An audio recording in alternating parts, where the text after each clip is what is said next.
በአንድ ላም መነሻ ነው የጀመርኳት። አሁን ወደ 40 ይጠጋሉ ፈረንጅ ላሞች። ግማሹ እርጉዞች ናቸው፣ ግማሹ ወተት የሚሰጡ ናቸው። አንድ ጥጃ ተወልዳ በቀን እንገር 2 ሊትር መጠጣት እንዳለበት፣ ጠዋትና ማታ 4 ሊትር ለ4 ወር። ለአሁኑ ጊዜ የማገኘው ወተቶች ወደ 200 ምናምን ሆኗል። እንዳልኩስ እንደ ውሃ ቧንቧ የሞሉ ወደ ቤት ይሄዳል። 9 ሰዓት ላይ ብትመጡ ሰልፍ ነው። በቃ እጥረቱ እኔ ይጨንቀኛል። አዋጭ ነው ስራው። እንዴት ነው የሚመለከቱታል እርስዎ?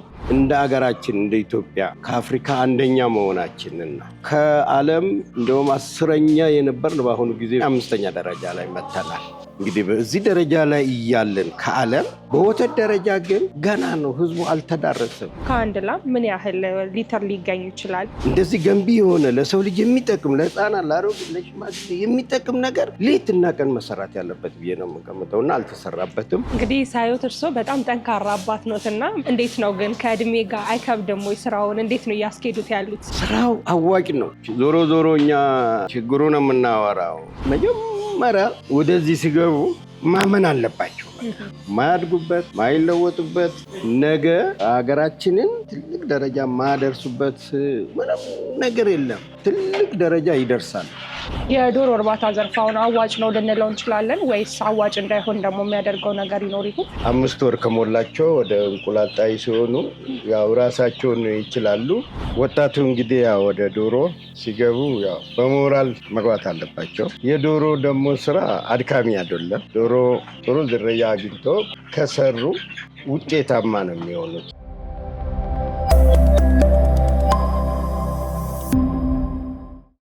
ሰላም ተመልካቾቻችን እንደምን አላችሁ? ይህ የገበያ ቢዝነስ ፕሮግራማችን ነው። በዛሬው የገበያ ቢዝነስ ፕሮግራማችን የዛሬ 39 ዓመት በአንድ ከብት የተጀመረ አሁን ላይ ለብዙዎች የስራ እድልን የፈጠረ እንዲሁም ደግሞ ለሳቸው መተዳደሪያቸው የሆነ አንድ አባትን ወደ እናንተ ልናደርሳችሁ በላፍቶ ክፍለ ከተማ ወረዳ 10 አካባቢ ተገኝተናል። እንግዲህ ወደ ውስጥ ገብተን ከአባታችን ጋር ጥሩ የሆኑ ቆይታዎችን እናደርጋለን። ስለ ከብት እርባታ አዋጭነት፣ ስላሉት ተግዳሮቶች እንዲሁም ደግሞ ሌሎች ተጨማሪ መረጃዎችን ወደ እናንተ የምናደርሳችሁ ይሆናል። ዝግጅቱን ወደ እናንተ ያደረስኩ እኔ በአምላክ አበራ አብራችሁ ቆይታ አደርጋለሁ። እስከ ፕሮግራማችን ማብቂያ ድረስ አብራችሁን ቆዩ።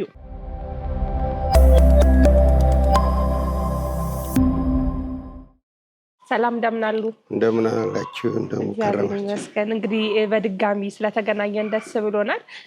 በቅድሚያ ግን እርስዎ ለሚያውቁት ሰው ስሞትንና የስራ ድርሻዎትን እናስተዋውቅና ዛሬ ስለመጣንበት ጉዳይ ደግሞ እንመለሳለን። እሺ፣ አመሰግናለሁ። እኔ ጉደታ በየ ይባላለሁ። በንፋስ ስልክ ላፍቶ ክፍለ ከተማ ወረዳ 10 ቀይ አፈር የሚባል አካባቢ ነኝ ያለሁት። በጣም ጥሩ። እንግዲህ ከዚህ በፊት ኦልሞስት ከ1 ዓመት በፊት መተን የእርስዎን ልምድና ተሞክሮ ስላሉት ነገሮች፣ ስላለፉባቸው ተግዳሮቶች እንዲሁም ደግሞ ስለ ከብት እርባታ ዘርፍ ውጤታማነት ወደ ተመልካች አድርሰን ብዙዎችን አነቃቅቶ ብዙዎችን አበረታቶ ነበር። ዛሬ ደግሞ ምን ላይ ነው የሚገኙት የሚለውን ለመመልከት ነው የመጣ ነው። በአጠቃላይ ግን እስቲ የከብት እርባታ ዘርፍ ምን እንደሚመስል እናንሳና ወደ ሌሎች ጥያቄዎቻችን እንመጣለን። እንዴት ነበር አጀማመሮት? የከብት እርባታ ዘርፍ ምን ይመስላል? እሱን እናንሳ። እሺ፣ ያው የከብት እርባታ አጀማመሬ ከዚህ በፊትም እንዳልኳቸው በቀደም ሲል በአንድ ላም መነሻ ነው የጀመርኳት። አንድ ላም ገዛው።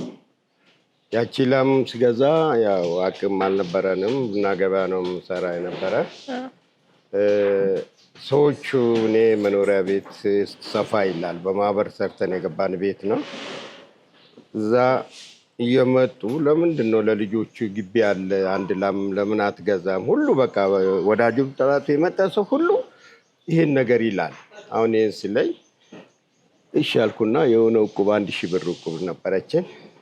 በ700 ብር ሄጄ ገዛውና ያቺ መጋላ ላም ናት። ገዛዋት። ግን እንክብካቤ የለም። እኔም ስራ ይበዛብኛል። መስሪያ ቤት ነው የምውለው። የትም ዘርፋ የትም በልታ ትመጣለች። አንድ ወንድ ልጅ ወይፈን ወለደች። ያቺ ጥጃውም እንዳጋጣሚ ሆኖ እንደው ከሷ በልጦ ያለ በቃ ከዛ ምን ሆነ የኔ ወደ ማስፋፋቱ እንግዲህ የንበት ደረጃ ባለቤቴም እዛ ቡና ገበያ ነው የምሰራት። አለቃዋን ፍቃድ ስጠኝ ፍሩሽካ ልግዛ ብላ ጠየቀችው። ያን ስጠይቅ እንደ ጉዳታ ከብቶች አሉት። አዎ። ስንት ሌትር ሰጣለች? 4። አይ እንዴት 4 ሊትር ከብት ይዛችሁ ትጓዛላችሁ አለና ሳቀበልና ስመጣ እስቲ ወደ እኔ ጥሪው አለ። አሰፋ ጎፌ ይባላል። ከዛ እሺ ስመጣ አቶ አሰፋ ይፈልገዋል አለችኝ። ገባሁ። ሳቀብኝ። በእውነት ጎንበስ ብሎ ነው የምስቀው። ቢሮ አስተዳደር ነው። ምን ነው አሴ ምን አጠፋ ምናምን ስል 4 ሊትር ወተት የምትስገብት ይዘህ ትጓዛለህ አለኝ። እናድርገው ለእኔ 4 ሊትር ትልቅ ነው። እዛን ጊዜ እንግዲህ ልምዱ ሙቀቱ እንግዲህ የለም እና በኋላ ምን አለ ይፈናል። አንዱ ይፈናለኝ ወልዳለች።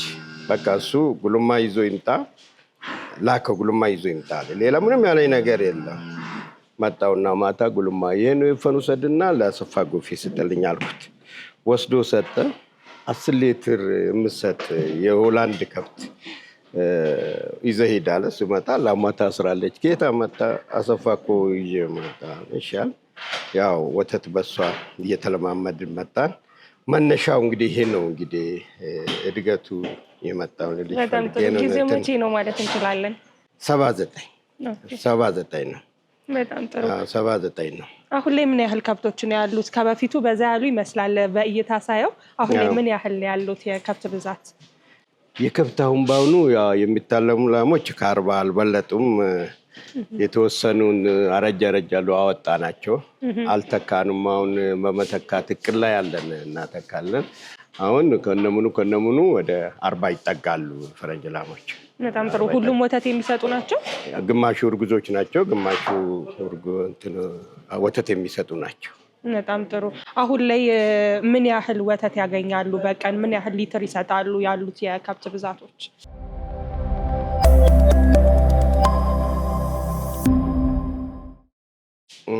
አሁኑ ጊዜ የማገኘው ወተቶች ወደ 200 ምናምን ሆኗል። እንዳልኩ ስለቀነስኩና ስለሸጥኩላቸው። መጀመሪያ ግን ወደ 300 ሊትር ሄጄ ነበረ።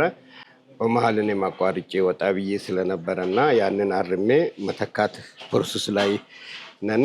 ከብቱም ደግሞ ዛሬ ገዝቶ ለመተካት ከብቱም ውድ ነው። ያው ጊዜው ዝም ብሎ ከብት ስለሆነ ብቻ አይገዛም። ዘሯን አይቶ ነው እና ያ ጥናት ወደፊት ለማስፋፋት ነው እንትን ያልነው። ከአንድ ከብት ማለትም ደግሞ ከአንድ ላም ምን ያህል ሊትር ሊገኝ ይችላል? እርስዎ ካሉት ልምድ አንጻር። እኛ ካለን ልምድ እንደወለዱ ግደሮቹ ከሆነ እስከ 18 ሊትር ይሰጣሉ፣ እስከ 20 ይሰጣሉ። ጠዋት 10 ማታ 10። ከዛ እስከ 25 ግን አይበልጡ። 25 ሊትር የሚይዙ ከብቶች ናቸው።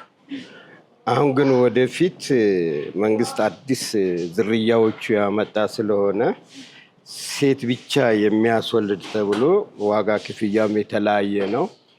ቀደም ሲል 600 ምናምን ከፍል ነበረ። አሁን ወደ 2000 ብር በላይ ከፍለን ያ ዝርያ ጀምረናል። ብዙዎቹ የያዙልኝ አሉ። እነኚህ ዝርያዎች እንግዲህ እንደሚሉን ከሆነ ከ30 በላይ ይሰጣሉ የሚል ነው እና ይሄ እቅድ ፕሮግራም ይሄን ይዘናል። በጣም ጥሩ። ምናልባት እርስዎ ሲጀምሩት በአንድ ከብት ከዛም በልምድ ነው እና ከዛ በኋላ ስልጠናዎችን ወስደው ነበረ? ወደዚህ የስራ ዘርፍ በደንብ ሲሰማሩ ስልጠናዎችን ወስደው ነበር ወይ? ስልጠና በእውነት ስልጠና እንደወሰድኩት አርቢዎቹን በሙሉ መቀየር መለወጥ ይችል ነበረ። በእውነት እግዚአብሔር የተመሰገነ ይሁን። ገና ድርጅታችን ሲዘጋ ላንድ ሎክስ ኢትዮጵያ የሚባል ድርጅት መጣ።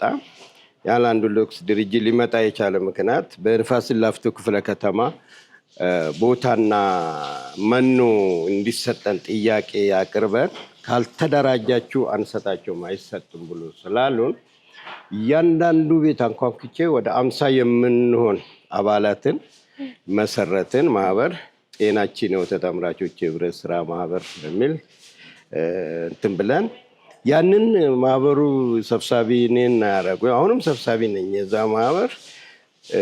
አውቆ መጡ፣ አነጋገሩን፣ መዘገቡና ሄዱ። ለስብሰባ እንድትገኝ ተባልኩ። ያንን ስብሰባ ሄድን። በምንሄድበት ጊዜ አይተን የማናውቀውን ማስታወሻ ይሰጡናል፣ እስክሪብቶ ይሰጡናል፣ ማናሉ የከብቶቹ ማናል ይሰጡናል። አበል ደግሞ አይተን የማናውቀው አበል በልተን ጠጥተን አበል የሰጡን እንድንበረታታ በቃ እንደው ከብቶች አያያዝ ምን መሆን እንዳለበት ቀደም ሲል ያው እርባታ ላይ ገባው ብዬሽ እንዳልኩሽ እንደው በጉዝም ብለን ገባን እንጂ የአንድ ጥጃ ምን ያህል ወተት ብትጠጣ ነው ነገ ወደ ግደር ወደ ላም ሆና መሄድ የምትችለው ምን አይነት የሚል ነገር አናውቅም ነበር።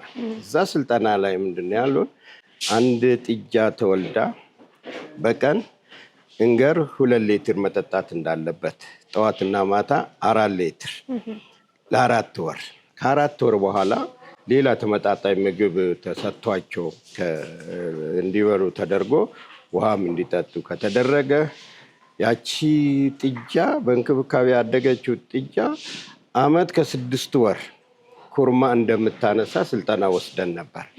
ያንን ተጠቀምንበት። ለአባሎቻችንም ይሄን ነገር ነገር እንደተባለ እንደው በደንብ ነው ያዝናት። አመት ከ6 ወር ኩርማ አነሳች። ቀደም ሲል ይዘናቸው እንጓዝ ነበረ። በ3 አመት ኩርማ አነሱም። ለምን ወተት አንሰጣቸውም? እኛንም አጠቅምም እሷም አትጠቀምም። እዛው ቀንድ አውጥታ እንዲሁ እየተሻሸን ነበረና ትልቅ ለውጥ ያመጣልን አንደኛ ያው ለአንድ ለክስ ኢትዮጵያን ጊዜ ማንረሳ ነው በቃ በማህበራችን ሰው እና በዚህ ሁኔታ ላይ ትልቅ ለውጥ አምጥተናል። በጣም ጥሩ። የከብት እርባታ ዘርፍ አሁን ላይ ተሰርቶበታል ብለው ያስባሉ? እርስዎ በግሎ ያው ኢትዮጵያ ውስጥ የተወሰኑ ማለትም ደግሞ በተወሰነ ደረጃ ነው እየተሰራ የሚል የተወሰኑ መረጃዎችን አሰባስበናል። ነገር ግን እርስዎ ባሉት ልምድ ወይም ደግሞ በጎበኙት ልክ ኢትዮጵያ ውስጥ ተሰርቶበታል ወይ ብለው ያስባሉ ወይ?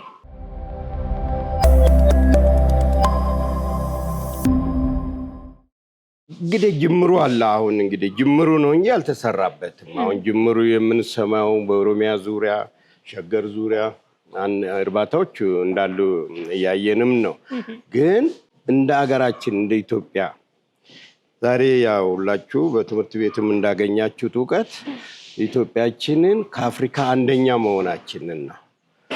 ከዓለም እንደውም 10ኛ የነበርን በአሁኑ ጊዜ በቀደም አሜሪካን ላይ በእንትን ላይ ልጄ አውጥቶ ሲያሳየኝ 5ኛ ደረጃ ላይ መተናል። እንግዲህ በዚህ ደረጃ ላይ እያለን ከዓለም በወተት ደረጃ ግን ገና ነው። ህዝቡ አልተዳረሰም። በጣም ወተት ችግር አለ፣ እጥረት አለ። ወተት ደግሞ እንደምታውቁት ያው ገንቢ ነው። ዛሬ አንድ ቅርጫት ብርቱካን ሎሚ እንደው የተሻለ ከመብላት 1 ሊትር ወተት ቢጠጣ ለሰውነት ገንቢ መሆኑን ያው ምን ለእናንተ ምን እነግራለሁና እንደዚህ ገንቢ የሆነ ለሰው ልጅ የሚጠቅም ለህፃናት፣ ለአሮጊት፣ ለሽማግሌ የሚጠቅም ነገር ሌትና ቀን መሰራት ያለበት ብዬ ነው የምገምተውና አልተሰራበትም። ጅምሩ ግን አሁን ጥሩ ነው። አሁን ሳየው በጣም ጥሩ። አዋጭ ነው ስራው? እንዴት ነው የሚመለከቱታል እርስዎ? ስራው አዋጭ ነው። ምንድነው ያው ዞሮ እኛ ችግሩን የምናወራው አዲስ አበባ ላይ ሳር አይበቅልም። ሱሉልታ፣ አባ ሳሙኤል፣ ሳንዳፋ ነው ሳሮች የሚገኙት። በዛ ዙሪያ ላይ ያሉት አካባቢ ላይ ለከብት ትኩረት አልተሰጠምና ወደ ህንፃ ነው ያደረጉትና የሳር እጥረት አሁን ወደፊት ግን እኔ ይቅርታ አድርግልኝ የእርባታችን ሁኔታ ሌላ ሜካኒዝም ካልተፈጠረ ሳርን አብልተን እናረባለን ብለን መሄድ ሁኔታ ተስፋ እየመነመነ ነው ያለውና ሳሩ ያም ደግሞ ያለው ሳር ከኛ ውጪ ወደ ሌላ ክልል ይወስዱታል። ወደ ሌላ ክልል ይሄዳል። አሁን አጨዳ በ5 ነው የጀመሩት። ጥቅምት 5 እንደጀመሩት ኢንፎርሜሽን አለ ደንበኞች ስላሉ ይሄን የጭነት መኪናው ተሰልፏል። አሁን ወደ ውጭ ጭኖ ለመሄድ እና ስለዚህ አዲስ አበባ ላይ ሳር እስካልበቀለ ድረስና ያሉን ይሄ ሳር ለአዲስ አበባ አረቢዎች እንደው ቢቆጣጠሩና ያ እንዲዳረስ ቢደረግ መንግስት በዚህ ዙሪያ የከተማ ግብርና ይሄን ነገር ወይም ፌዴራሉ መንግስት ይሄንን ትኩረት ሰጥቶ ይሄንን ነገር ካላደረገ እኔም አሁን እንግዲህ ምን አንድ ቦንዳ 500 ብር ተገዝቶ በእውነት ነው የምላችሁ ታይቶ ተሰምቶ የማይታወቅ አንድ ቦንዳ 500 ነው አሁን እየተሸጠ ያለው እና እንደዚህ ሆኖ ማርባት አስቸጋሪ ነው። ሁሉንም እንግዲህ መንግስትንም ኮንነን ጥሩ ነው ብለንና ደግሞ ያለውን ሁኔታና ሁሉ አገናዝበን ነው ያው የምሰጠው። ይሄን ነገር መንግስት ትልቅ ትኩረት እንደው በእውነት እንደው ለአዲስ አበባ ህዝብ ቅድም ብያቸዋለሁ፣ ወተት አስፈላጊ ነው። እስቲ እንንገራቸው። አንድ ሰው አከሌ እኮ ሀብታም ነው የሚባለው ቅቤ፣ ስጋ፣ ወተት ሲጠጣ ሌላ ምንድን ነው? ከመቀጠል አትክልት ነው። ለዚህ የሚጠቀም ለህዝባችን፣ ለአሮጌ፣ ለሽማግሌ፣ ለሁሉ የሚጠቅመውን ነገር ላይ ትልቅ ትኩረት መሰጠት አለበት ብዬ ያበቃሉ። በጣም ጥሩ። እንግዲህ ስለ ዘርፉ ስላሉት ተግዳሮቶች ብናነሳ ደግሞ ደስ ይለኛል። ምን አይነት ችግሮች አሉት? እንደ ሀገርም ሊሆን ይችላል። እርስዎ በግሎት ያጋጠሙት ነገር ካለ እንደ ቻሌንጅ የሚያነሱልኝ ነገር ካለ ብናነሳ።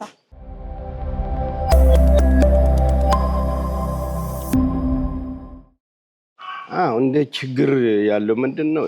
የሕክምና ባለሙያ እጥረት አለ። የመድኃኒት እጥረት አለ። ይህንን ነገሮች መንግስት ትልቅ ትኩረት ሊሰጥበት ይገባል። አሁን ቀደም ሲል መድኃኒቶቹ በቀላል 10 ብር እንገዛቸው የነበረ ዛሬ 3000 ገብቷል። እና እነኚህ ነገሮች ለከብቶቹ ምን ያስፈልጋቸዋል? እንደ ካልሲየም ያሉ ነገሮች የሚያስፈልጋቸው ነገሮች አርቢዎቹ ላይ ትልቅ ችግር አለ። ለምሳሌ አንድ ላም ወልዳ ይጥላታል። በሚጥልበት ጊዜ እንደ ቁመቷ ትልቅ ከሆነች 2 ነው፣ አንዱ አይበቃት። መካከለኛ ከሆነች ግን 1 ካልሲየም ይሰጣል። ያ ካልሲየም ካልተሰጠ ትሞታለች።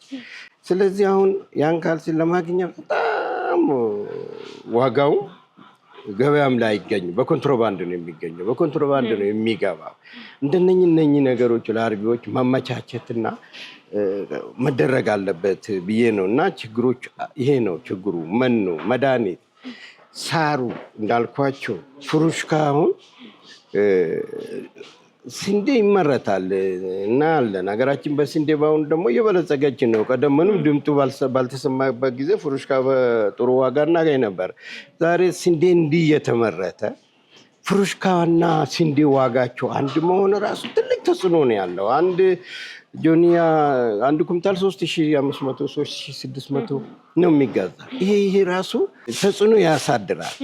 አሁን እኛው ወተት ቀደም ሲል በመጣችሁበት ጊዜ 80 ብር ነበር። አሁን 100 ብር ነው ያገባ ነው። 100 ብር እንደ እንትኑ አዋጣ ነው። ህዝቡ ከዚህ በላይ እንዴት አድርጎ በዚህ እንዲገዛ እናደርጋለን? ወተት እኮ በቀላል ዋጋ ማግኘት ነበረበት ገበሬው። በእውነት ህዝቡ ያቺው ወተት በተመጣጠነ ዋጋ ማግኘት ሲገባ የነኚህ መወደድ የወተቱ ጉዳይ መናር ችግር ፈጥሯል። በዚህ መሀል ላይ ያሉ ነገሮች በጣም ጥሩ።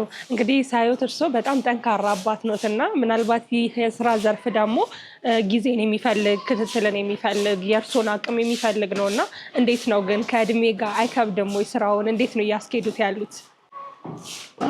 ስራውን ያው እርግጥ የከብት እርባታ አድካሚ ነው። ነገር ግን ያው ሰዎቹ አንድ ሰው ወደ አንድ ስራ ሲገባ ላሞቹን ጋራ የሚሰሩ የሚያገለግሉ ሰራተኞችን መያዝ ነው፣ ማስተማር ነው። ነገ የሀገሪቷ ዜጎች ናቸው። ነገ እነሱም አርቢ ይሆናሉ። ነገ እነሱ እድገት ደረጃ ይደርሳሉ። ያንን ምንድነው ብዙ ቦታ ስናየው ለሰራተኞቻቸው ክብር ያለ መስጠት፣ ብዙ ጊዜ የመውጣት የመሄድ የምናምን የማለት ሁኔታ ችግር አለ። እኔ እንግዲህ የዛሬ ዓመት ያያችሁ ልጆቼ ናቸው። በትምህርት ዩኒቨርሲቲ የገቡ አሉ። አሁን 3ኛ ዓመቱ ነው። ሌላ እነኛ አሁን 11 9 አንድ እንጂ ሁሉ ማታውን የሰሙን ጀምራለሁ። እነሱ ትምህርት ቤት ስለሚሄዱ እኔ እዚህ ነው የማመሸው። ምክንያቱም ንብረት ነውና ያንን ነገር እንግዲህ በደንብ ከተያዘ ስራው አይከብድም። ቲም ወርክ ነው፣ በጋራ ስራ ነው እና የአስተዳደራዊ እንትን ነው። እኔ በእውነት ነው የምላቸው እንደው ላሞችን ከወደድኩ እነሱን መውደድ አለብኝ። እነሱን ጠልቼ ላሞችን ብወድ ላሞችን ብወድ ውሃ ሳይሰጡ ቢውሉ ምንድን ነው የሚሆነው? አንድ ከብት ደግሞ ውሃ ካልጠጣ ራሱ ይጎዳል። ሰውነታቸው ጨው ምናምን ነገር ስለሚበሉና ሰዎቹ እንደው ሰራተኞቻቸው በደንብ ማዝ አለባቸው። አርቢ ነን ብሎ ካሉ ይሄ ጥንቃቄ ወስዶ እንደው በእውነት ይሄ ነው የምለው እንግዲህ እኔ ልጅ። በጣም ጥሩ። ምን ያህል ሰራተኞች አሉ አሁን አብሮት የሚሰሩ?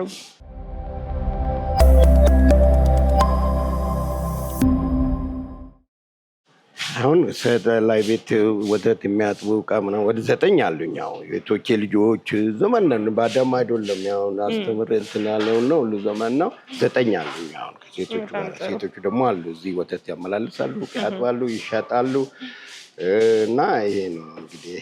በጣም ጥሩ። ወተቱን ከዚህ ከታለበ በኋላ ወደ ገበያው ወደ ህዝቡ ተደራሽ የሚያደርጉበት መንገድ ምን ይመስላል? የገበያ ትስስሩን እስቲ እናንሳ። ገበያ አለን። ገበያ አሁን ወተት ቅድም ያለ ወተት እጥረት አለ። አሁን እኛ ሌሊት 9 ሰዓት ነው የሚነሱት ከሌሊቱ። አሁን በቀደም 8 ሰዓት ያልኩት ከ6 እስከ እንትን ያርፋሉ። ከዛ ወደ ያዝ ነገር ስላለ ነው እና ይታለባል። አሁን እዚህ ጋር ታልቦ አሰራሩም የኛ ዘመናዊ ነው። እንትን ያደረኩት እጃቸውን ይታጠባሉ፣ ጡታቸውን አጥቦ፣ እቃው ታጥቦ፣ ይሄ ታጥቦ እንትን ብሎ ይቀመጣል። ከዚህ እዚህ ላይ ይሞላል። በእጅ አይነካም። እንደ ውሃ ቧንቧ እየሞሉ ወደ ቤት ይሄዳል።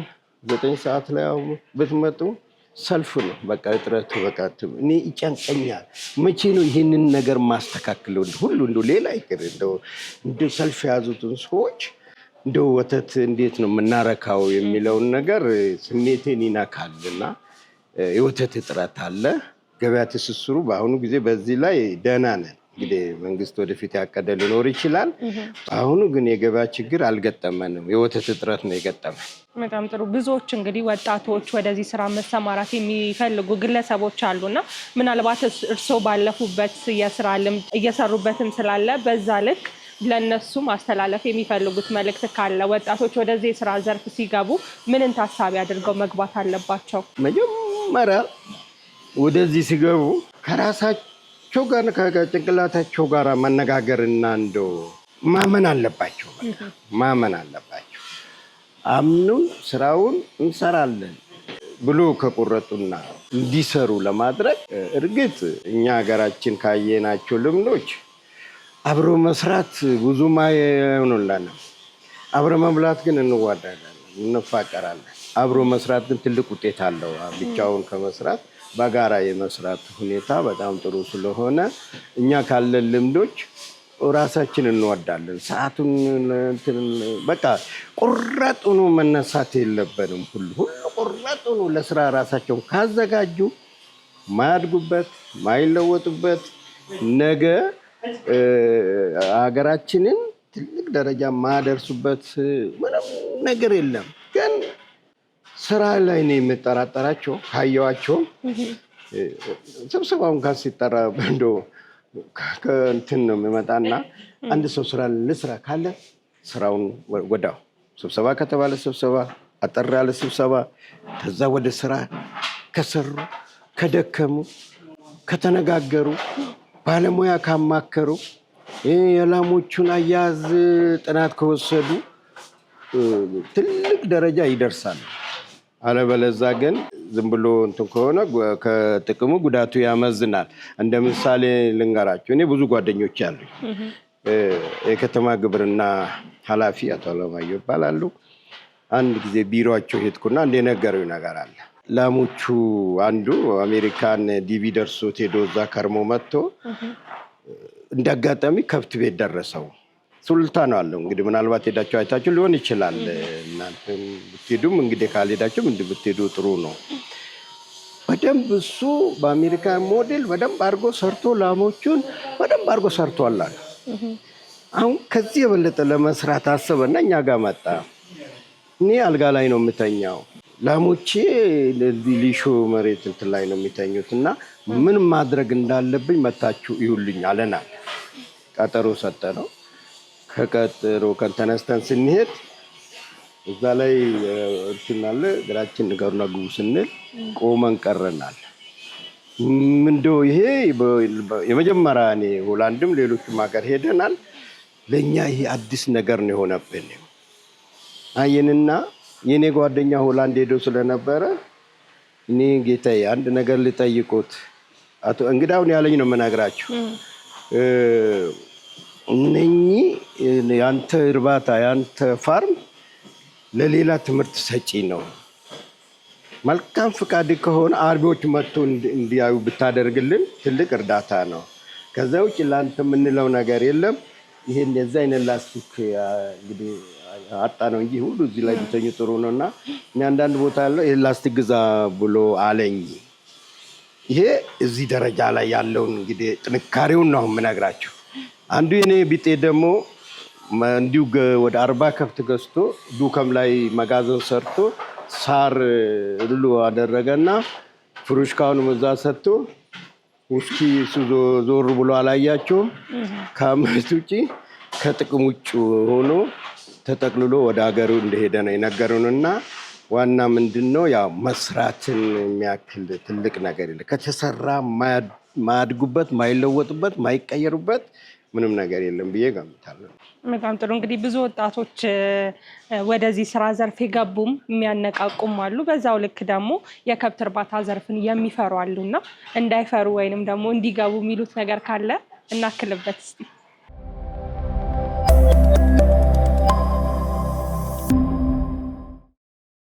አሁን ምንም መፍራት አያስፈልግም። ምንድነው አሁን መንግስት አሁን እንግዲህ ሲያደራጅ ለከብቶቹ ምን ያስፈልጋል የሚል ነገር ማጥናት አለበት።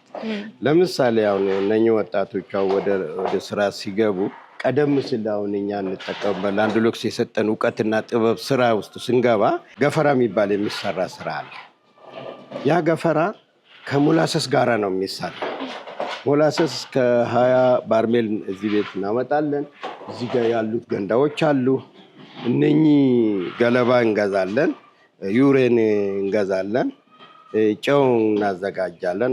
ይሄ ቢመቻችላቸው ወጪ ይቀንስላቸዋል ብዬ እንኳን ለሁሉም እንደው ትምህርት እዚህ መንግስት ሞላሰስን ነገር እንደው ትኩረት እንዲሰጥበትም ለመኖርና ያንን ቢቀርብ ኖሮ ገለባ ዋጋው እንግዲህ ቀላል ነው። በአንድ ጊዜ የሚሰራ ስራ ከአዲስ አበባ ዩኒቨርሲቲ ከትምህርት ቤት ሲወጡ በዚህ ፊልድ ላይ ያሉ ሰዎች ወደኛ ይልኳቸዋል፣ ያውቁናል። ይሄን ገፈራ እንዴት እንደምንሰራ እናሰራችሁ ነበር። ልክ ሞላሰስ 10 ሊትር ውሃ 100 ሊትር ዩሬን 4 ኪሎ መዘንና ዩሬኑ ከባድ ነው። ይበጠበጥና በደንብ ቀዝቃዛ በረዶ ነው የሚሆነው። በቃ በእንጨት ነው እንዳይቻል። ያንን ካዋሃዱ በኋላ 100 ኪሎ ተመዝኖ ምንጣፍ ላይ ያንን አቀላቅሎ ያንን 10 ሊትር በ100 ሊትር ውሃ አለ። ያንን ነስንሶ እንትን አድርጎ ካዋሃዱ በኋላ ይህ ገንዳሁን እዚህ ገንዳሁን ለሱ የሰራሁት ነበር ረግጦ ተከኖ ይቀመጣል። ለመቼ ለ21 ቀን። ያን ነገር በ21 ቀን ሲከፈት ሽታው መዓዛው ራሱ ልዩ ጠረን ደስ የሚል ነው የሚታየው። ያንን ቀነስ አድርጎ ላሞቻቸውን ቢያበሉ ወጪ ይቀንስላቸዋል። ላሞቹም ደግሞ በጣም ለነሱ ጥሩ ተስማሚ ነው። አሁን ይሄንን እንዲህ ሲበሉ እኛ እናዝናለን። ገለባ እንዲህ አይበላም ነበረ። ሞላሰሱን ወደ ውጭ ላኩብን።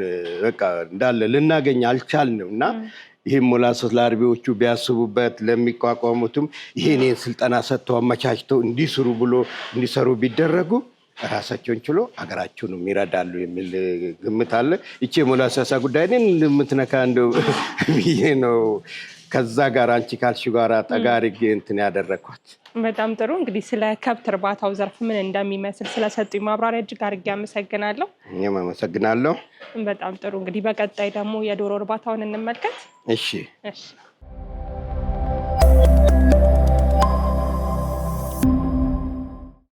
እንግዲህ ቀደም ብለን ስለ ከብት እርባታ ዘርፍ ለተመልካች አድርሰን ነበረ። አሁን ደግሞ የዶሮ እርባታው ዘርፍ ምን ይመስላል የሚለውን ከእርሷ አንደበት ለመጋራት ነው በድጋሚ ወደዚህ ያቀና ነው እና እስቲ እንዳጠቃላይ የዶሮ እርባታውን ዘርፍ ደግሞ እንዴት ነው የጀመሩት ከሚለው እናንሳ። እንግዲህ የዶሮ እርባታ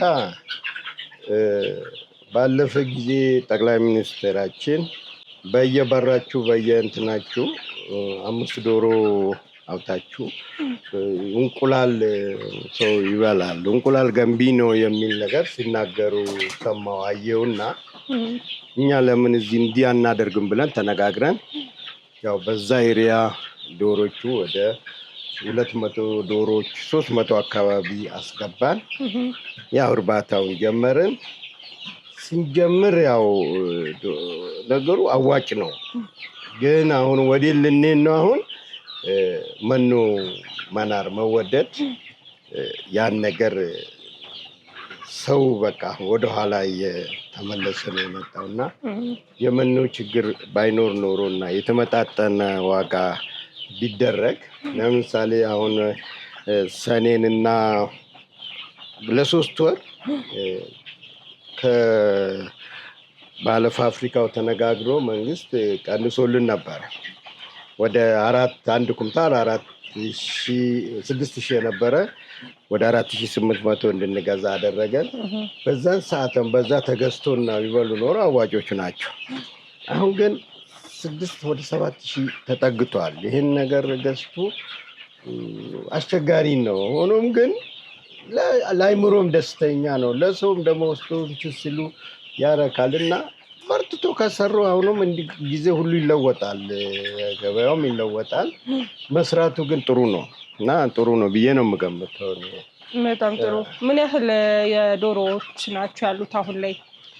አሁን በዘንድሮ የሚያስገባቸው ወደ 500 ዶሮ ጫጩቶች ናቸው። የ7 ቀን ነው። እኔ ጋር ከመጡ 3 ሳምንት ሆኗቸዋል። ያኔ ትንሽ ነበሩ፣ አሁን ከፍ ብሏል። 3 ወር ሆኗቸዋል አሁን እና እንግዲህ ወደፊት 5 ወር ከሞላቸው ወደ እንቁላል ጣይ ሲሆኑ ያው ራሳቸውን ይችላሉ፣ ጥቅሙም ይሰጣሉ።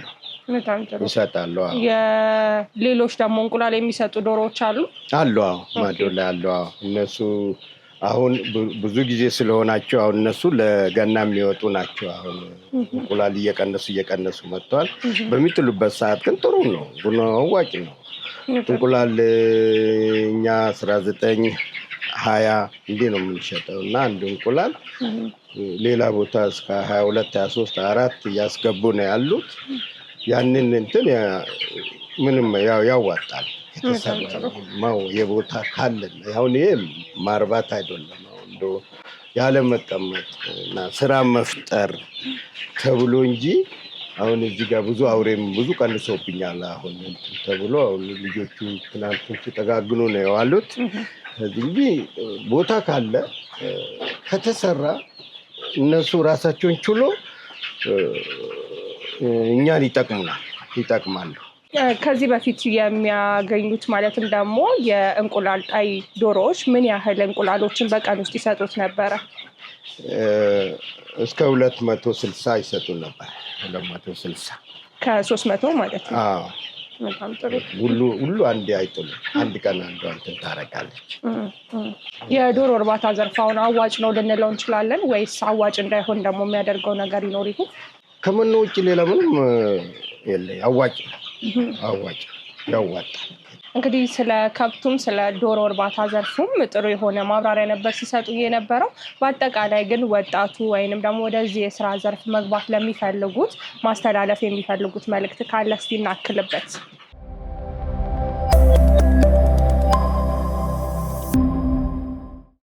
ወጣቱ እንግዲህ ያው ወደ ዶሮ ሲገቡ ያው በሞራል መግባት አለባቸው። የዶሮ ደግሞ ስራ አድካሚ አይደለም።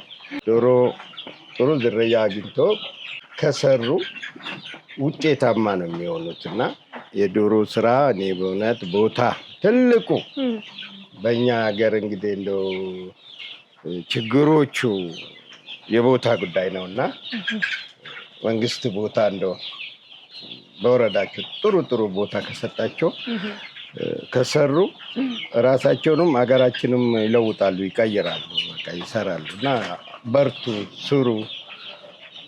1,000 ዶሮ በማህበር ቢያስገቡ 5 ወር ይቸገራሉ። ከ5 ወር በኋላ እንቁላሉ ይረዳቸዋል። ከዛ እነሱን ራሱ መልሶ ስለሚረዳቸው በርትቶ ቢሰሩ አዋጭ ነው፣ ጥሩ ነው ብዬ ነው የምገምተው። በጣም ጥሩ። ምናልባት ለጥቆማ ያህል ሰዎች በትንሽ ዶሮ በ500 በ1,000 ዶሮዎች ወደ ዶሮ እርባታው ዘርፍ እንግባ ቢሉ ምን ያህል ካፒታል ሊያስፈልጋቸው ይችላል? ያው እርሶም በቅርቡ ስላስገቡ የተወሰነ ኢንፎርሜሽን ይኖረታል ብዬ ስላሰብኩ ነው። እንግዲህ የዶሮች ግዢ ቀላል ነው። ምንም ይሄን አክል የሚያስጨንቅ ነገር አይደለም። ዋና ግን ዝግጅቱ፣ ቦታው፣ መብያቸው ቦታውን ለማስተካከል ዶሮ እኔ አሁን 500 ዶሮ ነው ያስገባሁት። 500 ዶሮ በአንዷ ዶሮ 480 ነው። ይህ ሲባዛ ወደ 240 ሺህ ነው የተገዛና 240 ሺህ 500 ዶሮ ለመያዝ አስቀምጦ ለመሰሪያቸው ወደ 20 ሺህ 30 ሺህ በመጠኑ ስላልሽኝ ነው። ይህንን 20ና ወደ 300 ሺህ ብር ያስፈልጋል ብዬ የምገምተው በእኔ ልምድና እንትን። በጣም ጥሩ። እንግዲህ ስለ ከብቶቹም ስለ ዶሮ እርባታውም ጥሩ የሆነ ማብራሪያ ነው የሰጡኝ። በቀጣይ ደግሞ ጥሩ ደረጃ ላይ ደርሰው እንደምንገናኝ ተስፋ አደርጋለሁ። ለዛሬ ግን ስለሰጡኝ ማብራሪያ እጅግ አድርጌ ነው የማመሰግነው። እኔም አመሰግናችኋለሁ። በእውነት ትልቅ እኔንም አስተዋውቃችሁኛል። ቅድም ነግሬሻለሁ። ያው እናንተን ሚዲያ አይቼ ነው እንደተፈቀደልኝ ብዬ ያልኩት። እናንተም እንዲሄዳችሁ ካበረታታችሁ እንደው ሀገራችን በቅርብ ጊዜ ውስጥ እንደው ታድጋለች እና እኔ ጥሩ ነው። አመሰግናችኋለሁ። እናንተም ሚዲያ በእውነት ጥሩ ነው ብዬ ነው የምገምተው። ደጋግሜ አመሰግናችኋለሁ። እኛም በጣም እናመሰግናለን። እሺ ክቡራትና ክቡራን ተመልካቾቻችን በዛሬው የገበያ ቢዝነስ ፕሮግራማችን በላፍቶ ክፍለ ከተማ ወረዳ 10 አካባቢ ተገኝተን ከትልቅ አባት ጋር በነበረን ቆይታ ስለ ከብት እርባታ እንዲሁም ደግሞ ስለ ዶሮ እርባታ ዘርፍ ምንነት ወደ እናንተ አድርሰናችሁ ነበረ። እንግዲህ እነዚህ ሁለቱ የከተማ ግብርናዎች ምን አይነት አዋጭነት አላቸው እንዲሁም ደግሞ ስላሉት ተግዳሮቶችና ሌሎች ተጨማሪ መረጃዎችን ወደ እናንተ አድርሰናችሁ ነበረ። ለዛሬ ለነበረን ቆይታ እጅግ አድርገን እናመሰግናለን። ሰናይ ጊዜን ተመኘን።